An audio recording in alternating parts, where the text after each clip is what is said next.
pada jaringan tulang. Struktur tulang dapat diamati dengan tingkat kualitas dan kekontrasan warna yang bervariasi. Pada preparat yang diwarnai dengan ekstrak buah pit dan umbi kunyit, optimal pada interval waktu 15 dan 30 menit, serta secang pada interval waktu 15 dan 45 menit dengan ciri pewarnaan lebih merata, kekontrasan lebih tinggi, dan struktur yang dapat teramati berupa kanal Havertz, lamela, dan lakuna.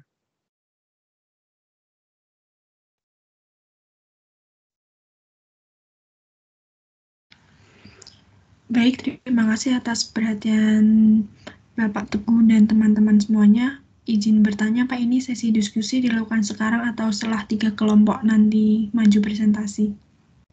Biasanya Bu Silvana gimana? Maju semuanya dulu, Pak. Oh ya, silakan. Berarti kelompok selanjutnya aja.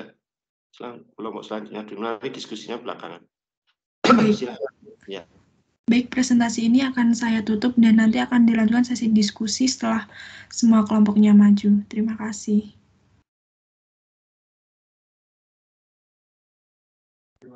Izin masuk. Terima kasih kepada kelompok 1 yang telah memaparkan materinya dengan baik. Dilanjutkan dengan kelompok 2, yakni kelompoknya LD. Dan teman-teman bisa langsung di-share saja materinya.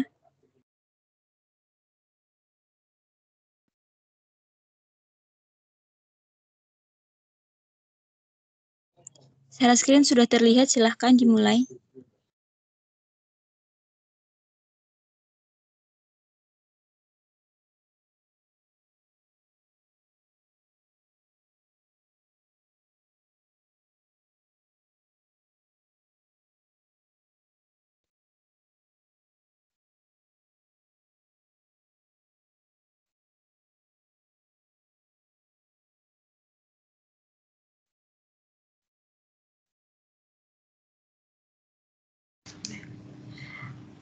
Sebelumnya mohon maaf, apakah PPT-nya sudah terlihat? Sudah. Baik, saya mulai sekarang. Assalamualaikum warahmatullahi wabarakatuh. Kami dari kelompok 8 ingin mempresentasikan hasil diskusi kami dengan judul efektivitas larutan dekalsifikasi pada os tibia domba Garut atau dengan nama latin Ovis aris. Boleh di next. Sebelumnya perkenalkan dulu anggota kelompok kami. Yang pertama ada Naila Rizky, ada Dita Nur, Thomas Ardian Budi, El Bibia, dan saya sendiri Anne. Kemudian ada Mahatma Narendra. Next.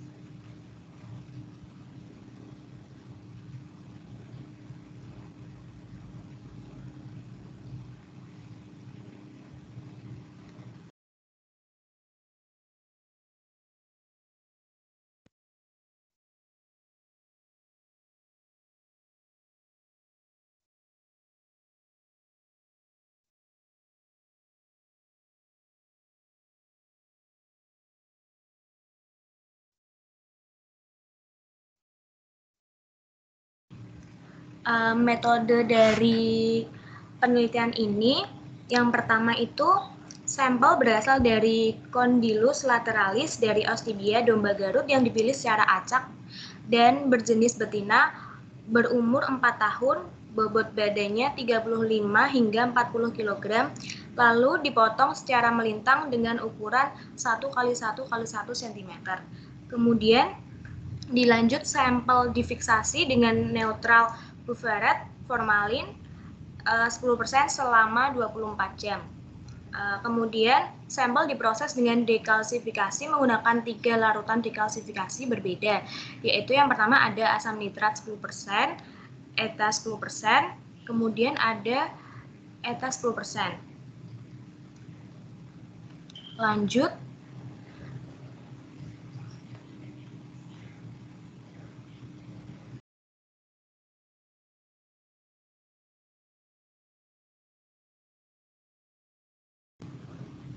Mohon maaf ada terkendala jaringan.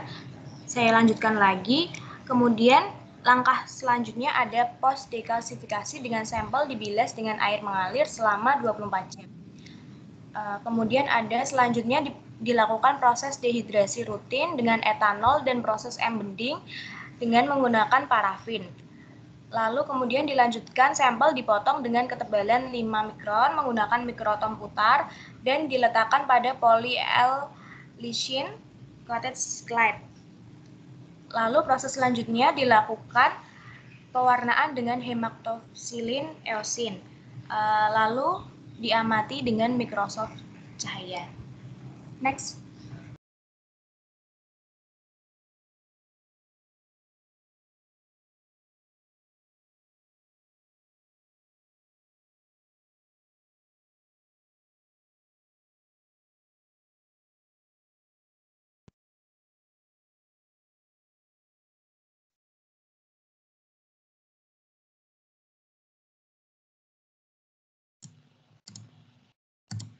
Permisi, apakah suara saya dapat terdengar? Sudah terdengar, Rendra. Baiklah, untuk hasil yang didapatkan dengan larutan yang menggunakan asam nitrat itu memakan waktu selama 14 hari. Kemudian untuk kemudahan pemotongannya terhitung cukup baik dan pita yang terbentuk sebanyak 3 buah. Lalu sayangnya keutuhan struktur yang didapatkan itu terbilang kurang dan penyerapan warna yang didapatkan terbilang cukup. Kemudian untuk larutan yang untuk larutan EDTA 10% itu memakan waktu 56 hari. Nah, setelah itu kemudahan potongannya terbilang baik, namun pembentukan pita yang ada hanyalah 1 buah. Kemudian keutuhan struktur terbilang baik dan penyerapan warnanya juga terhitung baik. Untuk hasil yang menggunakan larutan EDTA 10% ditambah TBD 1 itu makan waktu kurang lebih 32 hari. Kemudian pada larutan ini kita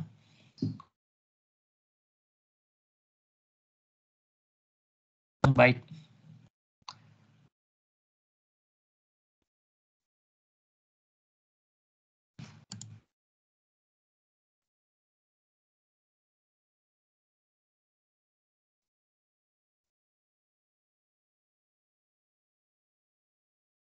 Next.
Halo. Apakah suara saya dapat terdengar?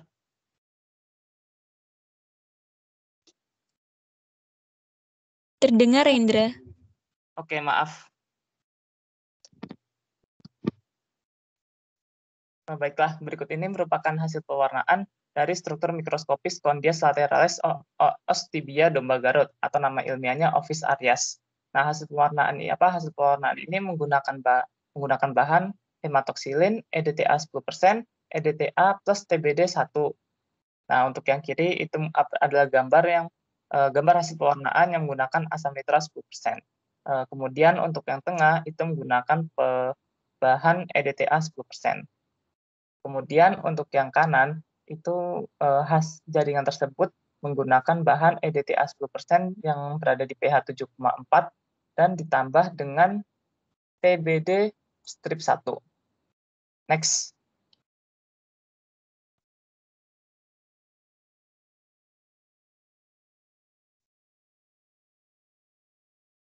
Nah, kemudian berikut ini adalah gambar struktur mikroskopis Condyus lateralis dari Ostibia domba Garut.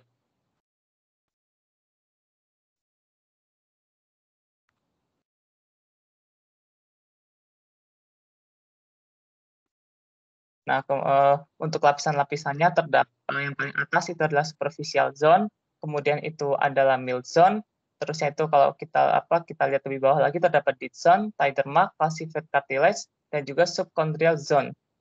Next.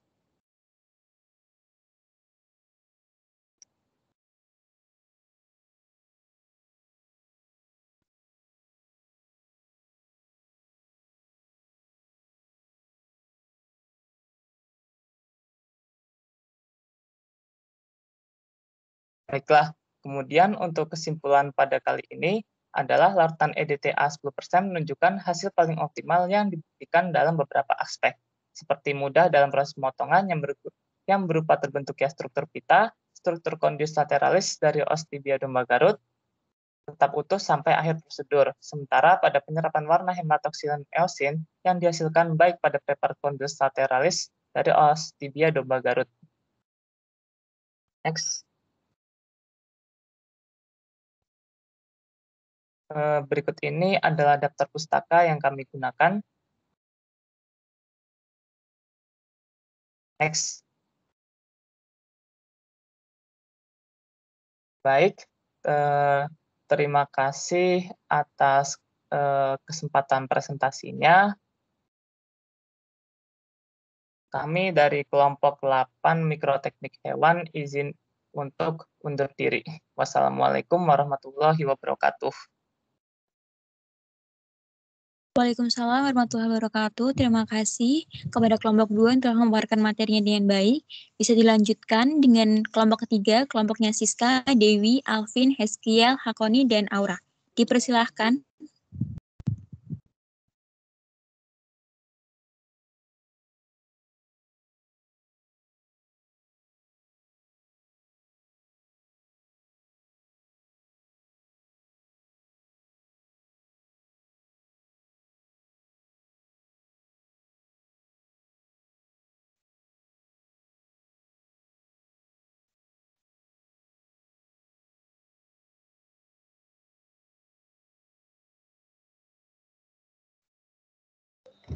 Apakah sudah terlihat? Sudah terlihat, Hakoni? Baik, saya mulai. Bismillahirrahmanirrahim. Assalamualaikum warahmatullahi wabarakatuh. Selamat pagi, Pak Teguh dan teman-teman semua. Yang terhormat Pak Teguh Supriyatin selaku dosen pengampu dari mata kuliah Mikroteknik Hewan. Dan teman-teman yang saya banggakan, izinkan pada kesempatan kali ini kelompok kami menyampaikan review jurnal terkait pewarnaan imunohistokimia. Anggota kelompok kami diantaranya ada Dewi Ismayanti, Siska Aulia Putri, Heskiel Angkasa Putra, Abdul Aziz dan Hakoni, Anissa Aura Rahmawati, dan Alvin Aksurianti. Pada diskusi kali ini, kami mereferensikan jurnal dengan judul Evaluation of Decalcification Technique for Rat Femur Using HA and Immunohistochemical Staining, yang kami dapatkan dari research artikel yang ditulis oleh Liu dan kawan-kawan. Topik pembahasan yang akan kami angkat pada presentasi kali ini diantaranya ada pendahuluan, metode, hasil, pembahasan, dan kesimpulan. Selanjutnya akan dilanjutkan oleh rekan saya. Nah, kemudian ini adalah pertama pendahuluan. Dekalsifikasi merupakan langkah yang penting yang digunakan untuk pengamatan histologi, terutamanya yaitu histopatologi tulang dan organ-organ yang mengandung jaringan tubuh. Nah, proses dekalsifikasi ini untuk menghilangkan struktur matriks ekstraseluler organik yang terdiri dari bahan kolagen dan non-kolagen. Mineral terutama dalam bentuk garam, kalsium, dan fosfor yang tidak larut atau disebut hidroksiapatid ini memberikan struktur keras pada tulang sehingga menyebabkan jaringan tulang ini sulit untuk dipotong menggunakan mikrotom biasa. Next.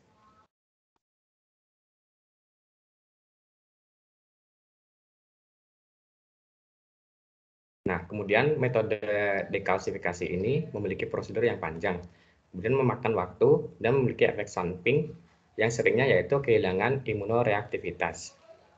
Oleh karena itu, pengembangan metode dekalsifikasi yang efisien ini adalah tantangan berkelanjutan untuk pemrosesan sampel tulang parafin berkualitas tinggi. Protokol dekalsifikasi yang efisien ini memungkinkan untuk penghapusan garam anorganik yang tidak dapat larut dari jaringan tulang sehingga akan melembutkan tulang dan gigi agar mudah dipotong. Saat ini ada beberapa solusi dekalsifikasi yang tersedia, yaitu seperti menggunakan asam anorganik dan organik, cairan netral yang mengandung agen pengkelat, atau campuran larutan. Next. Kemudian ini adalah pewarnaan hematoksilin eosin atau HE, adalah salah satu pewarnaan yang umum digunakan dalam histopatologi. Kemudian imunohistokimia sendiri mengacu pada proses mendeteksi antigen, misalnya protein, dalam sel-sel jaringan bagian dengan memanfaatkan prinsip pengikatan antibodi khusus untuk antigen dalam jaringan biologis untuk mewujudkan analisis kualitatif dan kuantitatif antigen. Insulin 1 atau IGF-1 yang merupakan faktor pertumbuhan ditemukan dengan jumlah yang melimpah pada tulang, faktor pertumbuhan yang paling melimpah di tulang. IGF-1 penting dalam proses remodeling tulang dan berkorelasi positif dengan kepadatan mineral tulang pada osteoporosis. Next. Nah, untuk menemukan agen dekalsifikasi yang paling cocok ini, jurnal ini mengevaluasi 4 solusi, yaitu menggunakan 4 solusi dekalsifikasi yang berbeda untuk seluruh femur tikus dewasa dengan mengevaluasi waktu dekalsifikasi, kemudahan pengirisan jaringan, pengawetan morfologi dengan pewarnaan HE, dan pelestarian antigenisitas untuk tulang protein seperti IGF-1 menggunakan imunohistokimia. Next.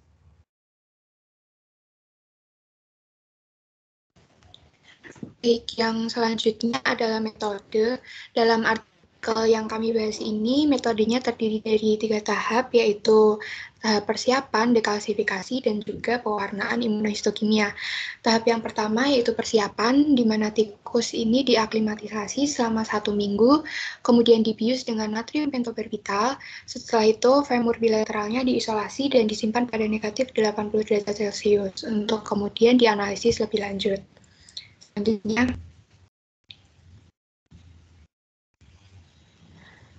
kemudian yang kedua, sebelum dilakukan pewarnaan imunohistokimia, dilakukan dekalsifikasi.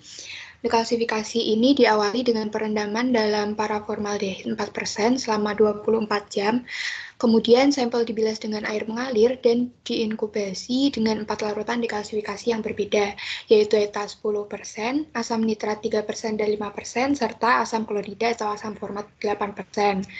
Lalu dilakukan penetralan dengan larutan amonia berair 0,1% selama 30 menit. Kemudian dilakukan dekalsifikasi pada suhu 4 derajat Celcius di bawah pengocokan terus-menerus dengan larutan dekalsifikasi yang diganti setiap hari hingga tulang mudah ditusuk dengan jarum. Kemudian sampel dicuci dalam air mengalir dan didehidrasi rutin serta dilakukan penanaman parafin. Setelah itu sampel dipotong 5 mikrometer menggunakan mikrotom dan ditempatkan pada slide kaca berlapis perekat. Selanjutnya,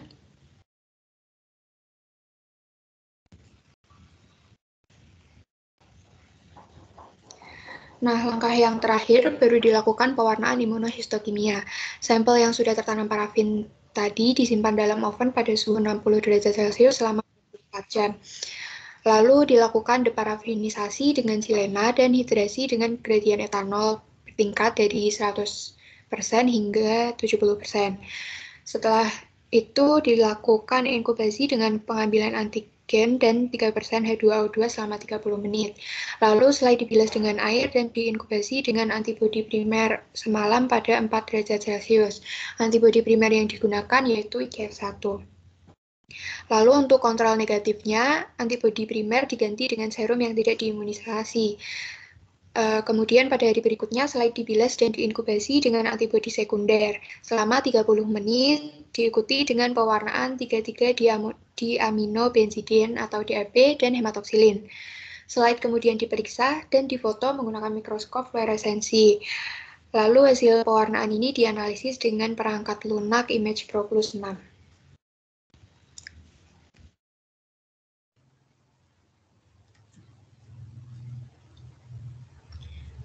Kemudian berikut ini merupakan hasil pewarnaan imunohistokimia yang didekalsifikasikan menggunakan larutan ETA 10%, HNO3 3% dan 5%, dan 8% HFA, di mana pada femur tikus menunjukkan pengaruh larutan dekalsifikasi yang berbeda pada pengawetan antigenesis.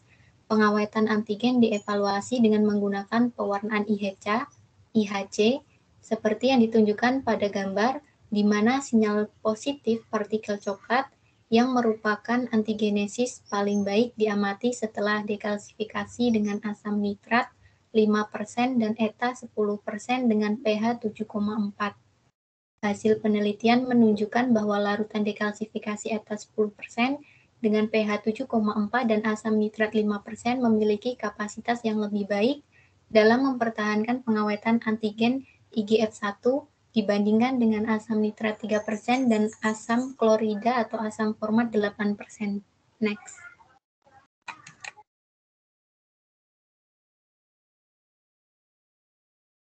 Kemudian mengenai pembahasan, pada penelitian ini termuat hasil dari 4 larutan dekalsifikasi yang berbeda menggunakan objek femur tikus Paraguay Dowley atau SD sebagai pewarnaan imunohistokimia.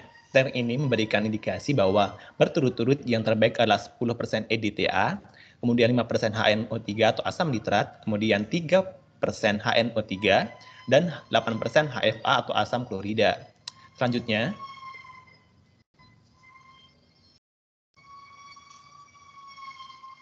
kemudian EDTA merupakan agen dekalsifikasi yang paling umum di mana dapat mempertahankan antigenitas yang paling baik. Namun EDTA ini memiliki kekurangan yakni memakan waktu yang cukup lama terutama sampel yang berukuran besar. Pada 3% HNO3 memberikan hasil yang baik untuk pelestarian struktur jaringan dan rasio kontras. Pada paparan dari Zing 2016 mengungkapkan bahwa penambahan etanol untuk agen dekalsifikasi ke asam campuran seperti asam nitrat dan asam klorida asam klorida atau asam format akan merusak antigenitas karena tidak adanya sinyal positif yang diamati saat pewarnaan IHC ini.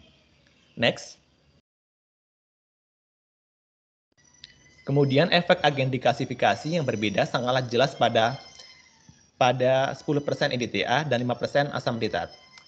Hal ini sangatlah kuat dalam pewarnaannya. Menurut paparan dari Atanasou 1987 dalam Liu 2017 ini menunjukkan bahwa dekalsifikasi berkepanjangan dalam asam kuat dapat mempengaruhi aktivitas antigen, tetapi asam yang lebih lemah dapat mempertahankan reaktivitas antigenik, morfologi, dan kualitas pewarnaan yang lebih baik, sehingga memakan waktu untuk dekalsifikasi.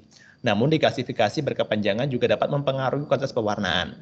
Oleh karena itu, kontrol yang akurat dari durasi dekalsifikasi meningkatkan kualitas pemotongan dan pewarnaannya. Next.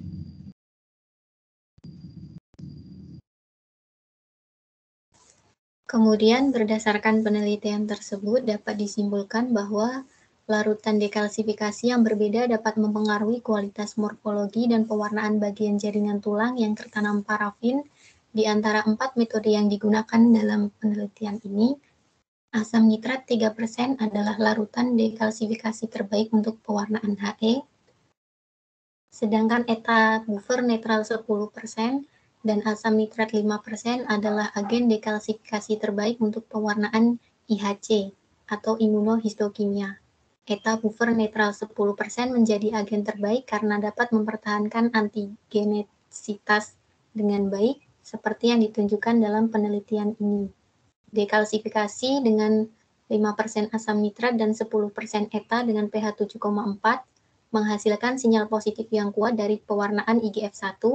Dekalsifikasi berkepanjangan dalam asam kuat dapat mengurangi aktivitas antigen, tetapi asam yang lebih lemah dapat mempertahankan reaktivitas antigenik, morfologi, dan kualitas pewarnaan yang lebih baik, sehingga memakan waktu untuk deklasifikasi.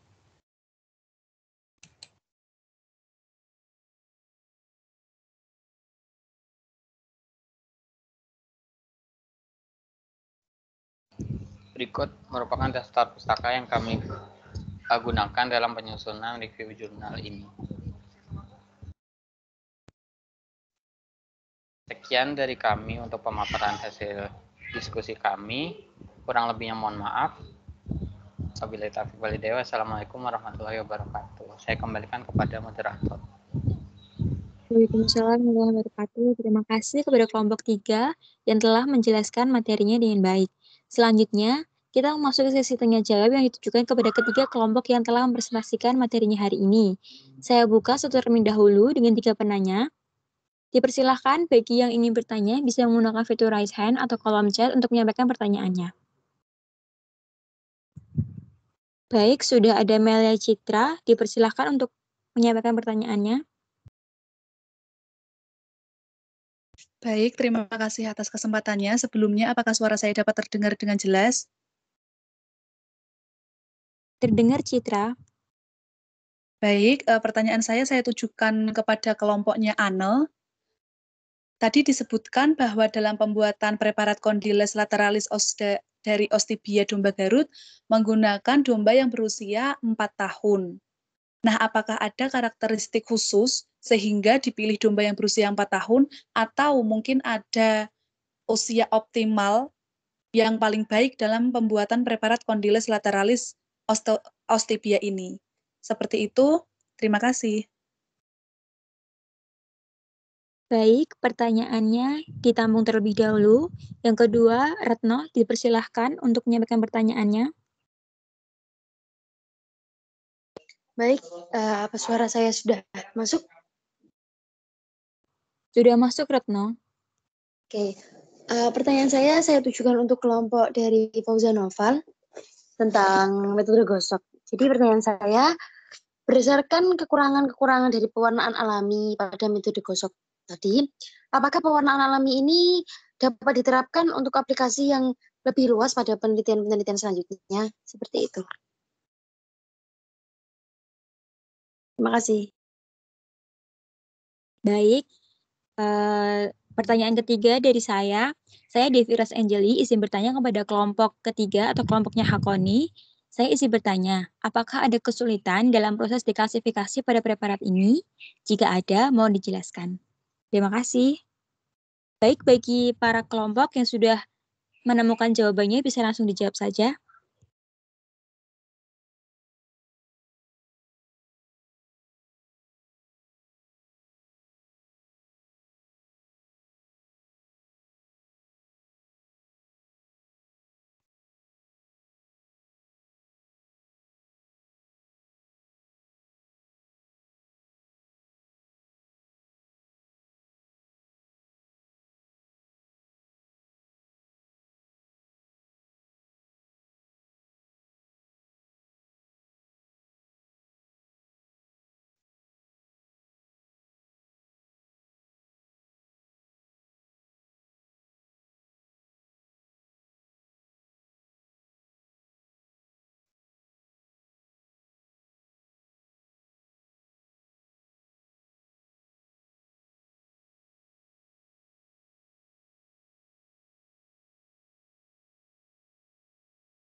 Permisi, saya Rendra dari kelompok kedua, izin menjawab pertanyaannya Citra.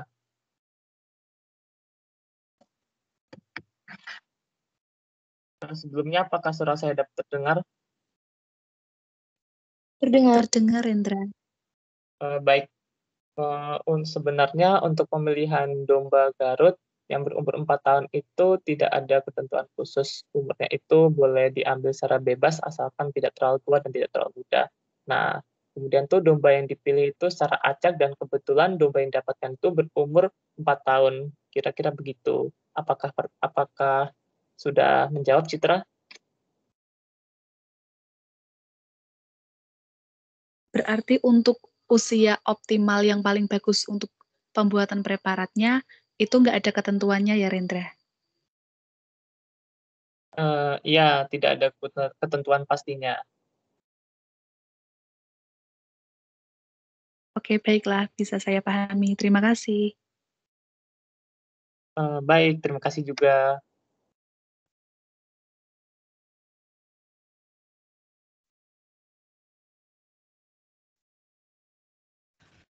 Halo, izin masuk. Saya dari kelompok ketiga, kelompok dari Hakoni tadi, mau menjawab pertanyaan dari Devi.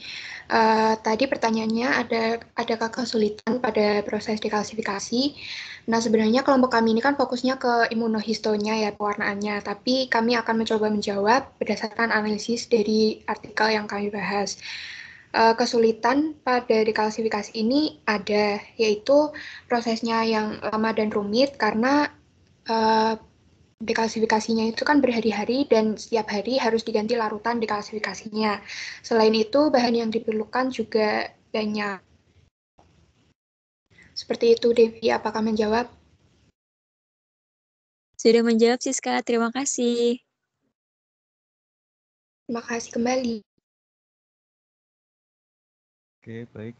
Saya izin masuk untuk menjawab pertanyaan dari Ratno tadi. Pertanyaannya, apakah berdasarkan kekurangan dari warna alami tadi, warna alami ini dapat digunakan secara lebih luas gitu ya kira-kira? Menurut kelompok kami, tentu perlu dilakukan penelitian lebih lanjut mengenai penggunaan pewarna alami ini untuk cari bagaimana solusi dari mengatasi kekurangan-kekurangan tadi dan juga untuk digunakan secara luas. Menurut kelompok kami juga ini mesti sedikit digunakan untuk pewarna alami ini itu karena pewarna kimia yang tidak alami ini lebih mudah digunakan dan juga harganya masih cukup terjangkau bagi para peneliti sehingga menurut para peneliti ini warna kimia tadi ini masih lebih baik digunakan daripada menggunakan pewarna alami. Begitu, Retno, apakah sudah menjawab? Oke, terima kasih atas jawabannya, Pandu. Baik, sama-sama. Baik, sudah terjawab semua ketiga pertanyaannya. Apakah dilanjut, Pak? Berhubung ini waktunya sudah habis, Pak. Iya, mungkin cukup dulu ya. Cukup dulu saya kasih ini sedikit lah. Ya, cukup dulu ya presentasinya, diskusinya. Ya, tolong ditutup aja nggak apa-apa. Baik, terima kasih atas perhatiannya hari ini. Wassalamualaikum warahmatullahi wabarakatuh. Waalaikumsalam warahmatullahi wabarakatuh.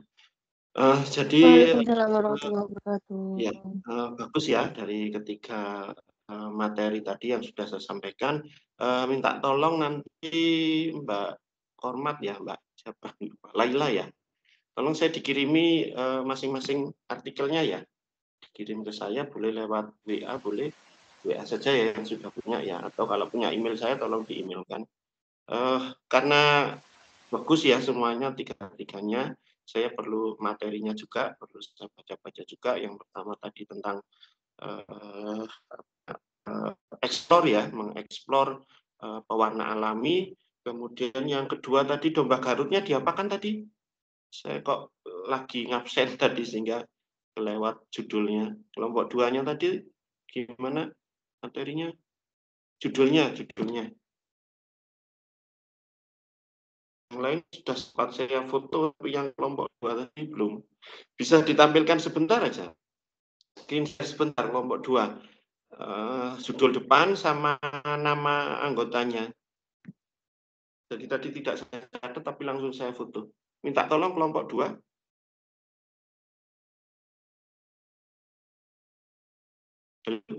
Kelompok 2.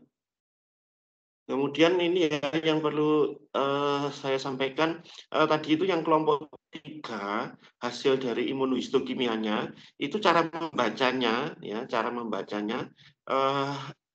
yang coklat-coklat tadi itu yang dibaca ya.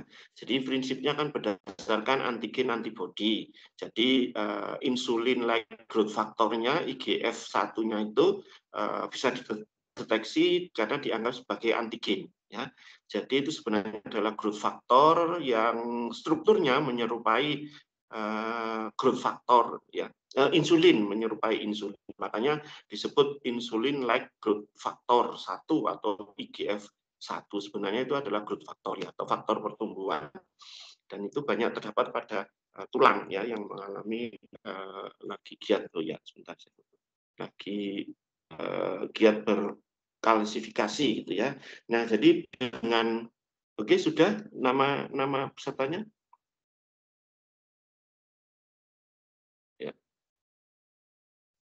Ya, sudah. Terima kasih. Oke, jadi sama ya, dikalsifikasi juga ya kelompok 2, cuman tidak di ya, pengamatannya tidak, pewarnaannya tidak sampai ke imunohistokimia mungkin ya. Jadi cara membacanya seperti itu ya. Jadi hasil pewarnaan imunohistokimia itu spot-spot yang warna coklat tadi, semakin banyak warna coklat itu menunjukkan semakin banyak protein IGF-1 ya. Jadi itu kan prinsipnya IGF-1 yang dianggap sebagai antigen itu ditambahkan antibodi. Nanti antibodinya berikatan dengan antigennya itu yang notabene adalah IGF-1 tadi. Nah, antibodinya kemudian dilabel ya. Labelnya itu marker ya, bisa warna coklat tadi itu, sehingga penampakannya nanti warna spot coklat-coklat itu menunjukkan IGF-1-nya itu. Jadi semakin banyak warna coklatnya berarti jumlah IGF-1-nya juga semakin banyak. Ya. Nah, itu saja mungkin yang bisa saya tambahkan. Semuanya sudah saya catat ya. Nanti yang bertanya juga tadi, yang menjawab juga, nanti bisa jadi nilai tambah untuk tugas. Ya. Tapi secara keseluruhan semuanya sudah di atas 80 ya nilainya. Kalau dari saya, kalau presentasinya sudah bagus, sudah di atas 80. Nah, nanti yang bertanya dan sebagainya akan dapat tambahan. Itu mungkin yang bisa saya sampaikan. Terima kasih. Kita akhiri dulu perkuliahan untuk hari ini. Kita lanjut minggu depan dengan presentasi yang kelompok selanjutnya. Ya. Selamat pagi. Wassalamualaikum warahmatullahi wabarakatuh. Waalaikumsalam warahmatullahi wabarakatuh. Terima kasih Pak Teguh. Ya, sama-sama. Terima kasih juga ya. Jangan lupa nanti materinya dikirim ke saya ya, Mbak Laila, tolong. Ya, Pak. Baik, Pak. Ya. Baik, izin live dulu ya. Izin live dulu.